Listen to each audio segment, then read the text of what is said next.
തിരുവനന്തപുരം കോർപ്പറേഷന്റെ മുൻ മേയർ ആര്യ രാജേന്ദ്രന്റെ രാഷ്ട്രീയ ഭാവി സംബന്ധിച്ച് CPM-ൽ ആശയക്കുഴപ്പം തുടരുന്നു. തന്റെ തട്ടകം തിരുവനന്തപുരത്ത് നിന്നും ഭർത്താവ് സച്ചിൻ ദേവ് MLA-യുടെ നാടായ കോഴിക്കോട്ടേക്ക് മാറ്റാൻ ആര്യ താൽപര്യം പ്രകടിപ്പിച്ചിരുന്നെങ്കിലും പാർട്ടി നേതൃത്വം ഇതിൽ പച്ചക്കൊടി കാട്ടിയിട്ടില്ല. നിലവിൽ തിരുവനന്തപുരം ജില്ലാ കമ്മിറ്റി അംഗമായി ആര്യ തുടരുകയാണ്. 2026 നിയമസഭാ തിരഞ്ഞെടുപ്പിന് മുൻപ് ആര്യയെ മാറ്റുന്നത് രാഷ്ട്രീയമായി ഗുണകരമാകില്ലെന്നാണ് ഒരു വിഭാഗം നേതാക്കളുടെ വിലയിരുത്തൽ.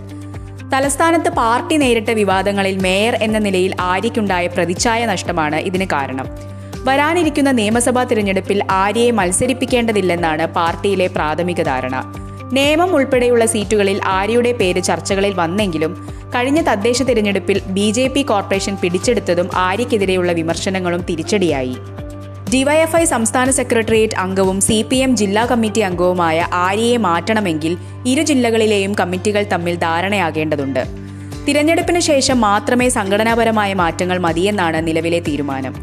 മേയർ കാലാവധി കഴിഞ്ഞതോടെ സജീവ രാഷ്ട്രീയത്തിൽ നിന്നും അല്പം പിന്നോട്ട് മാറിയ ആര്യ നിലവിൽ പഠനത്തിലും കുടുംബകാര്യങ്ങളിലുമാണ് ശ്രദ്ധ കേന്ദ്രീകരിക്കുന്നത്. കോഴിക്കോട്ടേക്ക് മാറാൻ അനുമതി ലഭിക്കാത്തത് ആര്യയെ അമ്പരപ്പിച്ചിട്ടുണ്ട്. നിയമസഭാ തിരഞ്ഞെടുപ്പ് ഫലം വന്നതിന് ശേഷം മാത്രമേ ആര്യയുടെ കാര്യത്തിൽ CPM സംസ്ഥാന നേതൃത്വം അന്തിമ തീരുമാനമെടുക്കൂ.